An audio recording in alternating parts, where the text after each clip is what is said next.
अस्सलाम वालेकुम दोस्तों, क्या हाल है? ठीक हो, खुश हो दोस्तों? असा रड़ रहा काश्तकार जट सारी शान होंदे सारा ट्रैक्टर जट को प्यारा ही होंदे जट दी शान ही ट्रैक्टर होंदे मतलब मेरा ट्रैक्टर इहो वे अते छोटा मोटा काम करावना सारा सीजन शुरू थी वाला है अपना कारखाने दा काश्तकारी दा रही समरी ने अपन वाला हाल चाल बरे सू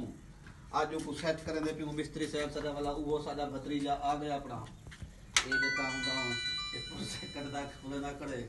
लोग ते आखते नहीं ट्रैक्टर खराब है बनवेदा खड़े लेकिन संभाल तो करनी पड़ती है। ये सारा अपना रिश्तेदार है मिस्त्री साहब और ते आवे मिस्त्री लुकदा क्यों थी और ये सारा रिश्तेदार है सही को सडे नु चाहे थी अपना सारे अपने चाहते यार सारा ट्रैक्टर को सेट कर दे